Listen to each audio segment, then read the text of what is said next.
1930 m. rugpjūtis.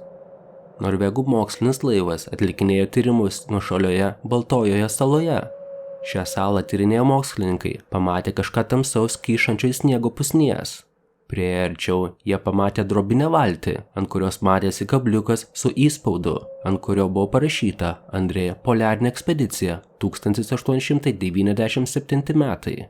Šalimais mėtėsi dienoraštis, kurio lapai buvo sušalę ir sulipę. Apsidairę atidžiau, jie pamatė kai ką kraujo stingdančio. Tai buvo sušalęs žmogaus kūnas, kuris buvo atremtas į uolas. Ant kojų buvę batai iš dalies buvo padengti sniegu. Rankos ir liemuo buvo vieni kaulai, trūko galvos, o drabužiai sudraskyti į skiautės išmėtytos aplinkui. Mokslininkai galvojo, kad kūną greičiausiai sudraskė lokiai. Jie nedrąsiai atidengė dar ant kūno buvusios švarkos skiautės ir pamatė didelę monogramą. Jie iš karto suprato, kieno tai kūnas. Tai buvo Salamonas Augustas Andrė, švedas, kuris su 2 palydovais 1897 m. Liepos 11 d. pakilo oro balionu, kad perskritų šiaurės ašigalį. Bet tada jie paslaptingai dingo. Sveiki atvykę į įdomiausią dokumentikos kanalą, kur šiandien aš jums papasakosiu apie neįtikėtiną Andrė ekspediciją. Jeigu norite daugiau panašių video, nepamirškite prenumeruoti mūsų kanalo, o dabar gero žiūrėjimo. Antroji XIX amžiaus pusė, dar kitaip vadinama Arkties tyrinėtojų amžiumi. Žmonių vaizduotę kurstė pavojingi Arkties regionai. Jie priėmė šitą kraštą kaip iššūkį, kurį gali įveikti tik tikri vyrai. Salamonas Augustas Andrė, Stokholmo patentų biuro inžinierius, buvo vienas iš tokių vyrų. Būdamas aistringu oro balionų entuziastu, jis per 1895 metais vykusią Švedijos karališkosios mokslo akademijos susibūrimą visus sužavėjo savo poliarinio oro baliono idėją. Andrė patraukė didelę žiniasklaidos, kartu ir investuotojų dėmesį. Pats Andrė įsigijo savo pirmąjį oro balioną 1893 metais. Ir vėliau su juo atliko 9 keliones, per kurias bendrai nukeliavo tik 1500 km atstumą. Karališkoji Švedijos akademija patvirtino finansavimą Andrė ekspedicijai ir skyrė 130 000 kronų paramą. Šiandieniniais pinigais tai būtų maždaug 800 000 eurų. Iš jų 36 000 kronų buvo skirta balionui įsigyti. Gavus šį finansavimą, buvo skubama pradėti Andrė projektą, kuriam neoficialiai vadovavo Švedijos karalius Oskaras II, asmeniškai nešęs 30 000 kronų. Įdėmiai stebimas vietinės ir tarptautinės žiniasklaidos, jis pradėjo derybę su žinomu oro balionų gamintoju iš Prancūzijos. Jisai užsakė lakuotą 3 sluoksnių šilko balioną, kurios skersmuo buvo kiek daugiau negu 20 metrų. 1896 metais buvo suplanuotas pirmasis bandymas. Atsirado daugybė savanorių norėjusių prisijungti prie Andrė ekspedicijos. Tačiau jisai pasirinko Nilsą Gustafą, patyrusį Arkties meteorologijos tyrinėtoją, ir Nilsą Strindbergą, studentą, kuris atliko originalius fizikos ir chemijos tyrimus. Pagrindinis mokslinis ekspedicijos tikslas buvo žemėlapio sudarymas naudojant aerofotografiją. Tai buvo komanda, turinti daug naudingų mokslinių ir technologinių įgūdžių, tačiau beveik neturinti sugebėjimų išgyventi ekstremaliomis sąlygomis. Andrė tikėjo, kad jiems pasiseks, tai reikia, kad vėjas pūstų daugiau ar mažiau tą kryptimi, kurią jisai norėjo. Jam tai reikia tiksliai sureguliuoti jo kryptį reguliuojančius vilkimo lynus, kad jiems pavyktų. Ir taipogi, balionas turėjo būti pakankamai sandariau sandarintas, kad galėtų užbūti ore 30 dienų. Tačiau per 1896 metų bandymą vėjas sugriovė Andrė optimizmą. Vėjas tolygiai pūtė priešingą kryptimį iš šiaurės, tiesiai į baliono angarą stovėjusi Daneso saloje. Galiausiai buvo nuspręsta nutraukti ekspediciją ir išleisti vandenilį iš baliono ir grįžti namo. 1897 metų vasarą, grįžusi į Daneso salą, ekspedicija apsidžiaugė, kad prieš metus pastatytas oro baliono angaras puikiai atlaikė žiemos audras. Vėjas taip pat buvo palankesnis. Andrė sustiprino savo lyderio poziciją, pakeisdamas senąjį ir kritišką kompanioną Gustafą į labiau optimistišką Knutą Frankel. Liepos 11 dieną, pučiant pastoviam pietvakarių vėjui, lentų angaro viršus buvo šardytas. 3 tyrinėtojai lipo į ir taip sunku krepšį. Tada Andrė padiktavo vieną paskutinės minutės telegramą Švedijos karaliui Oskarui ir kitą žiniasklaidos priemonėms. Šalia buvusi palaikymo komanda nupjovė paskutinės balioną laikančias virves ir balionas pradėjo lėtai kilti aukštyn. Esant vis pasirodančioms lytims, kelių šimtų metrų ilgio vilkimo lynas vis užsikabindavo už jų ir balionas vis būdavo nutempiamas žemyn, iki tol, kol galiausiai krepšys atsidūrė vandenyje. Trintis taip pat susuko lynus, atlaisvindamas juos nuo laikiklių privežtų varžtais. Nemaža dalis lynų buvo nutraukti ir buvo prarasta net 530 kg lyno, o 3 tyrinėtojai vienu metu išmetė 210 kg smėlio, kad krepšys sugebėtų pakilti iš vandens. Taigi, per pirmasias minutės buvo prarasta 740 kg, dar net neatitolus nuo paleidimo vietos.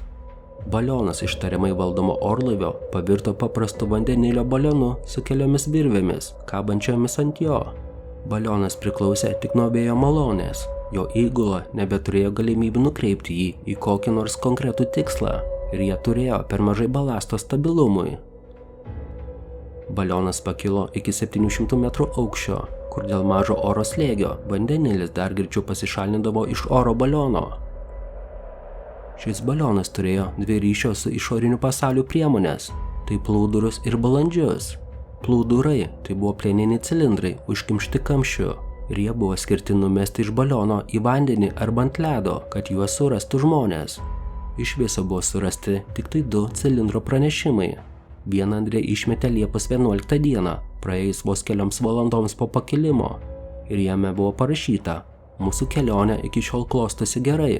Skrendame maždaug 250 metrų aukštyje, šiaurės kryptimi. Oras nuostabus.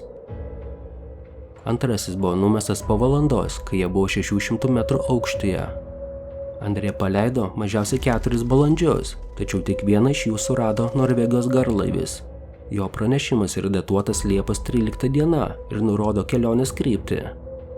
Visose šiuose 3 pranešimuose nebuvo net užsiminta apie avariją kilimo metu arba apie vis labiau beviltiškesnę situaciją. Tačiau Andrė išsamei viską apibūdindavo savo dienoraštyje. Balionas buvo išbalansuotas, skrido per aukštai ir dėl to netekdavo vandenilio greičiau, o galiausiai nekartą būdavo susidūriama su ledu, balionas permirko ir apsunko nuo lietaus. Laisvas skrydis truko 10 valandų ir 29 minutės, o po to sekė dar 41 valanda nelygaus skridimo su dažnais kontaktais su žeme iki neišvengiamo paskutinio smūgio. Balionas iš viso keliavo 2 dienas ir 3,5 valandos. Per tą laiką ne vienas iš 3 vyrų nemiegojo. Atrodė, kad galutinis nusileidimas buvo švelnus, nei vyrai, nei naminiai balandžiai jų pintuose narvuose nenukentėjo. Nebuvo sugadinta jokia įranga, net geležiniai optiniai instrumentai ir 2 kameros. Avarijos vietoje jie praleido apie savaitę laiko. Jie rinkosi daiktus ir priiminėjo sprendimus, ką ir kiek neštis bei kur eiti. Balione buvo gelbėjimosi įranga, ginklai, sniegbačiai, rogutės, palapinė ir maža surenkama valtis. Minties keliauti į tolimą šiaurės ašigalį buvo atsisakyta, bet buvo galima rinktis iš 2 variantų – Svalbarte salą ir Florą kyšulį Franz Josefo žemėje. Iš jų turimų žemėlapių buvo nuspręsta, kad atstumas iki kiekvieno iš jų yra maždaug vienodas. Jie nusprendė keliauti į Florą kyšulį. Balionas gabeno daug maisto, bet viskas buvo labiau pritaikyta kelioniai oro balionu nei kelioniai pėsčiomis. Andrė mąstė, kad jie verčiau išmestų maisto perteklių pakeliui, negu pasiimtų jo per mažai ir jiems tektų žiemoti Arkties dykumoje. Išvykdami iš avarijos vietos, jie pasiėmė didžiąją dalį likusio maisto, taip pat ir kitų būtiniausių daiktų, tokių kaip ginklai, palapinė, amunicija ir maisto ruošimo reikmenys. Dėl šios priežasties kiekviena rogė svėrė daugiau negu po 200 kg.